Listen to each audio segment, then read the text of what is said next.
अस्सलाम वालेकुम। जैसे मैंने आपको अस्सलाम वालेकुम बोला तो आप में से काफ़ी लोग हैं जो वालेकुम अस्सलाम बोलते हैं, यानी कि जो मैंने बोला आप उसका रिप्लाई करते हैं, राइट? जब एक शख्स दूसरे शख्स के साथ कम्युनिकेट करता है यानी कि one person communicates with another one, तो क्या होता है आपको उसकी ज़ुबान समझ आना ज़रूरी है। मैंने उर्दू में बोल रहा हूँ तो आपको उर्दू आना ज़रूरी है। If I talk in English you have to know English to communicate with me. यानी कि आप अपने दिमाग में जो चल रहा है मेरे तक पहुंचाने के लिए आपको इंग्लिश लैंग्वेज या उर्दू लैंग्वेज का सहारा लेना पड़ता है। ऐसे ही है, जब आप आपस में बातें करते हैं या अपने पेरेंट्स के साथ बातें करते हैं तो आप कम्युनिकेट कैसे करते हैं? एक लैंग्वेज के अंदर। अब इसको मैंने बोला है लैंग्वेज। अब आपको समझ आएगी कि हम किस तरीके से आगे चलने वाले हैं। मैंने आपको बोला है कि हम कंप्यूटर लैंग्वेज के थ्रू जो है वो कम्युनिकेट करते हैं। इस बात की आपको समझ आ गई कि computer language is very important to communicate between people. लेकिन अगर आपने कंप्यूटर के साथ कम्युनिकेट करना है तो आपको क्या करना होगा? कोई बता सकता है? अगर आपको कंप्यूटर के साथ कम्युनिकेट करना है then what you need to do is you should know language of computer. ठीक है? मेरी हैंडराइटिंग अगर आपको ना समझ आए तो मेरे लफ्जों पे गौर कीजिएगा, जो मैं बोल रहा हूं वो मैं लिख रहा हूं। लैंग्वेज ऑफ कंप्यूटर यानी कि कंप्यूटर के साथ बात करने के लिए जो कंप्यूटर को समझ आता है उस जुबान के अंदर बात करने को हम कंप्यूटर की लैंग्वेज बोलते हैं। ठीक है? और कंप्यूटर के साथ बात करने के लिए आपको दो तरीके जो हैं वो दरकार होते हैं। फॉर एग्जाम्पल, पहला तरीका है या तो आप कोड लिखते हैं कंप्यूटर के साथ बात करने के लिए। दूसरा तरीका है आप जीयूआई को यूज करते हैं। जीयूआई क्या है भला? Graphical user interface. ये एक ऐसी टर्म है जो आपको पता होनी चाहिए। Graphical user interface. जरा सब लोग प्रोनाउंस करेंगे इसे, जितने भी लोग बैठे हुए हैं यहाँ पे। Graphical user interface. Graphical user interface. मुझे आपके होंठ दिखते होने चाहिए क्लास के अंदर के आप लोग बोल रहे हैं। बच्चों सभी बोलो जरा, graphical user interface. Graphical user interface जो है इसके ऊपर आप रह के चीजों को सीखते हैं। अब कोडिंग और ग्राफिकल यूजर इंटरफेस ये दो तरीके हैं जिनके थ्रू आप काम करते हैं।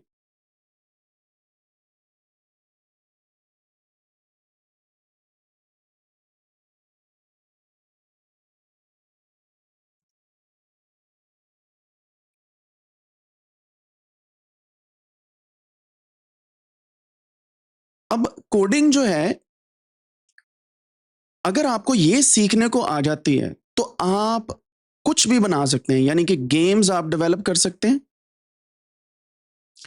आप सॉफ्टवेयर्स बना सकते हैं,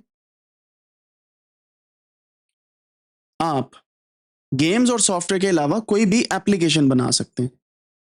एप्लीकेशन क्या होती है हम इसके ऊपर भी बात करते हैं अभी। या आप क्या कर सकते हैं, रोबोट्स भी बना सकते हैं कोडिंग के थ्रू। आपको पता है रोबोट्स वो भी बना सकते हैं। इसके अलावा आप कोई भी काम को ऑटोमेट कर सकते हैं। ऑटोमेट। ठीक हो गया? क्लियर होगी बात? पहले आपने लेक्चर को सुनना है, फिर मैं आपको जो है टाइम दूंगा क्वेश्चंस पूछने का, और आपसे क्वेश्चंस जो है वो भी जो है मैं पूछूंगा। अच्छा, कोडिंग के थ्रू आप ये सब कुछ कर सकते हैं।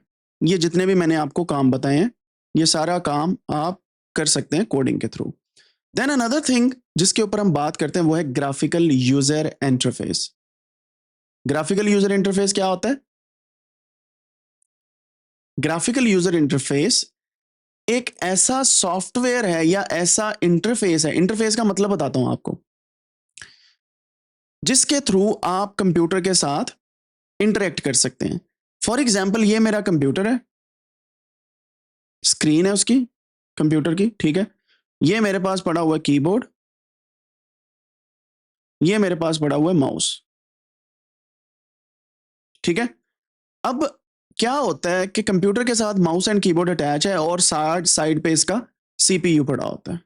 ये कंप्यूटर की बात कर रहा हूं। इसके अलावा आप लैपटॉप के अंदर ये सब कुछ एक ही के अंदर होता है, तो दोनों चीजें same he.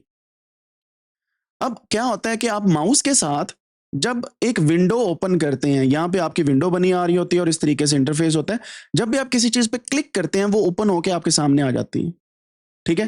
This is called graphical user interface, यानी कि आपको ग्राफ नजर आ रहा है स्क्रीन के ऊपर, आप उसके साथ इंटरेक्ट करते हैं, इंटरेक्शन के बाद यानी कि माउस को और कीबोर्ड को यूज करने के बाद आप कोई भी काम करते हैं, इसको बोलते हैं ग्राफिकल यूजर इंटरफेस। ठीक है। अब गेम्स बनाने वाले लोग हैं वो कोडिंग करते हैं, और गेम्स खेलने वाले क्या करते हैं, ग्राफिकल यूजर इंटरफेस को यूज करके गेम्स को खेलते हैं, right. They play games by interacting using GUI। अच्छा, मजे की बात बताऊं, ग्राफिकल यूजर इंटरफेस को हम गुई कहते हैं, गुई, GUI, गुई। ठीक है। कोडिंग ये वाले बॉक्स करते हैं। अच्छा, मैंने अभी आपको बताया कि कंप्यूटर की लैंग्वेज जो है वो कोडिंग के थ्रू ज्यादातर चलती है। ठीक है। अब जैसा आपको पता है कि कोडिंग जो है वो कई किस्म की है। फॉर एग्जाम्पल, अगर इंसान आपस में कम्युनिकेट करते हैं तो या तो वो इंग्लिश बोलते हैं,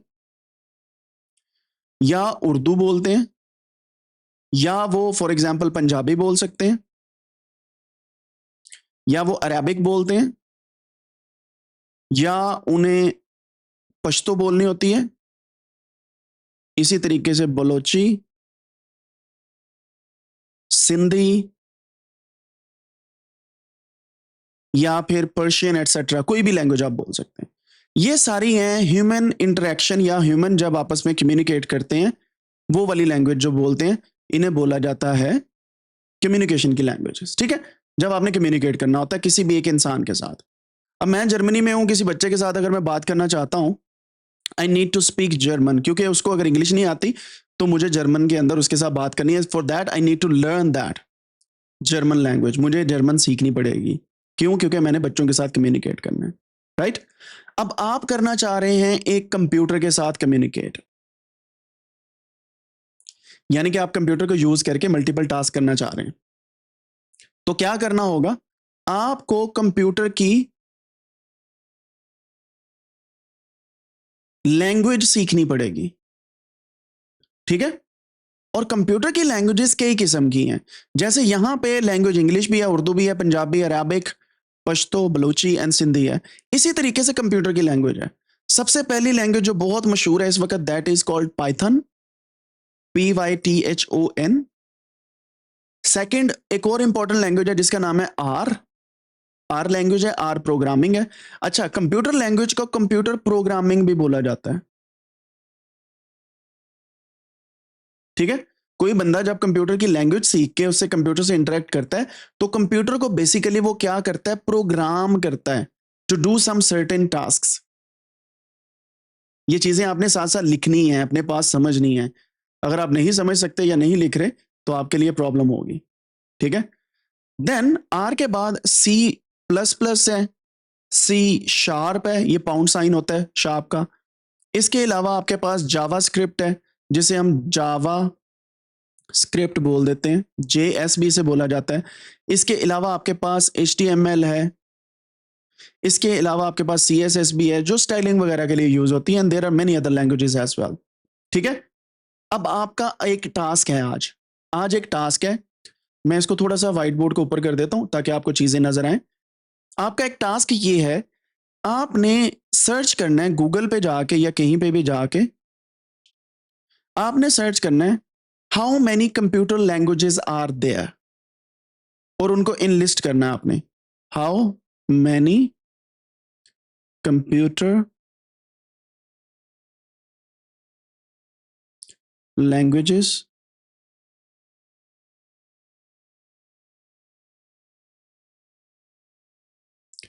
कंप्यूटर, मैं यहां से इसे अरेज कर देता हूं, लैंग्वेजेस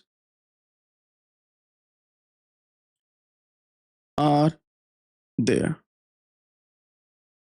ठीक है। And list them. आपने क्या करना है, ये वाला एक टास्क सर्च करना है, how many computer languages are there, enlist them, उनको एनलिस्ट करना है और अपने पास लिख के रखनी है। ठीक है। फिर आने वाले लेक्चर्स के अंदर मैं आपको पूछूंगा कि किस तरीके से कौन सी लैंग्वेज कहां पे यूज होती है, राइट। पाइथन के बारे में मैंने आपको पिछले लेक्चर के अंदर भी बताया था, इस पे हम दोबारा डिस्कशन करेंगे कि पाइथन हम क्यों सीखने वाले हैं। इस कोर्स के अंदर हम जो लैंग्वेज सीखेंगे वो है पाइथन। ठीक है, समझ आ गई बात की? अच्छा, मजे की बात बताऊं, एक ऐसा सॉफ्टवेयर भी है या ऐसी एप्लीकेशन भी है जिसके अंदर आप कोडिंग भी कर सकते हैं और ग्राफिकल यूजर इंटरफेस को भी यूज कर सकते हैं। उस एक सॉफ्टवेयर का नाम है माइक्रोसॉफ्ट, क्या है नाम? Microsoft Excel. ठीक है, इसके अंदर आप कोडिंग भी कर सकते हैं और ग्राफिकल यूजर इंटरफेस को भी यूज कर सकते हैं। और ये बहुत इंपॉर्टेंट सॉफ्टवेयर है जिसको इंशाल्लाह हम सीखने भी वाले हैं। ठीक है, तो आपको मैं क्या क्या सिखाने वाला हूं? आपको मैं माइक्रोसॉफ्ट एक्सेल सिखाने वाला हूं, कोडिंग होती क्या है इसके बारे में नॉलेज देने वाला हूं। माइक्रोसॉफ्ट एक्सेल, हम क्या क्या सीखेंगे इस कोर्स के अंदर? एमएस एक्सेल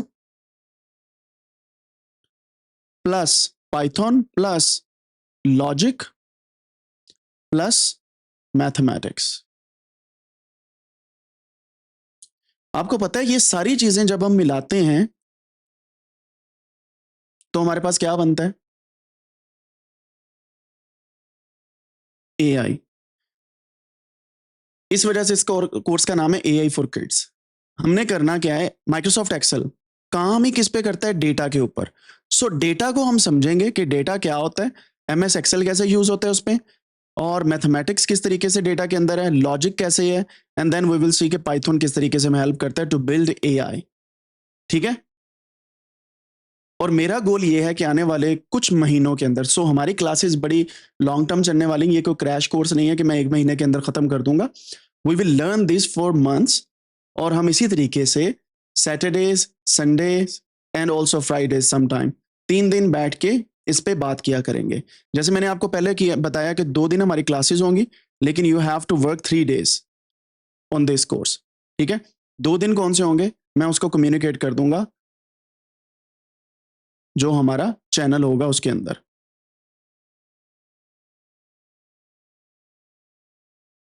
समझ आई जी आपको कोडिंग और प्रोग्रामिंग क्या होती है और किस तरीके से ये हेल्प आउट करती है हमें?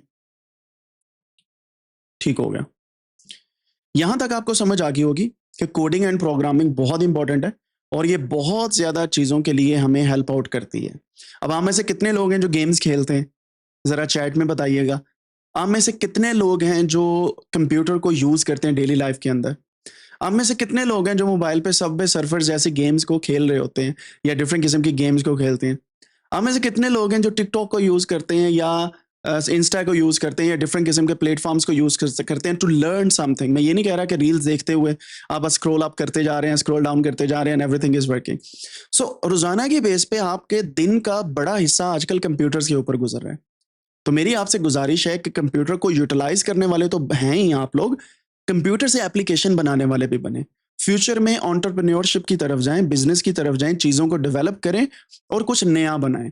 जैसे फॉर एग्जांपल गूगल एक वेबसाइट है, किसी ने तो बनाई है ना, किसी ने तो सोचा है ना। वो वेबसाइट थी, सर्च इंजन था, अब वो इतनी बड़ी कंपनी है कि ट्रिलियंस ऑफ डॉलर्स उसके अंदर है। ठीक है, तो आप ये सोचें कि हमने भी कुछ ऐसा बड़ा करना है फ्यूचर के अंदर। ये कभी ना सोचें कि मैंने फलां जगह पे जाके जॉब कर लेनी है। आप सोचें कि मैंने जॉब्स करने वाला नहीं, जॉब्स देने वाला या वाली बनना है। ठीक है, सो माइंडसेट ऐसा आपने रखना है कि मैं कुछ करूंगा या करूंगी फ्यूचर के अंदर जिससे पाकिस्तान का नाम रोशन हो। On the other side entrepreneurship जो है मैंने करनी है और बिजनेस माइंडसेट के साथ मैंने आगे जाना है। राइट बच्चों, यहां तक क्लियर होगी बात? अब आपने मुझे बताना है कि आपने आज तक कंप्यूटर के बारे में क्या क्या सीखा है, और वो अपने चैट के अंदर 2-3 लाइनों के अंदर आपने बताना है। ठीक है, और ऑफ कोर्स अगर आपने कोडेनिक्स को सब्सक्राइब नहीं किया तो वो कर लेना है, प्लेलिस्ट का लिंक संभाल के अपने पास रख लेना है। ठीक है।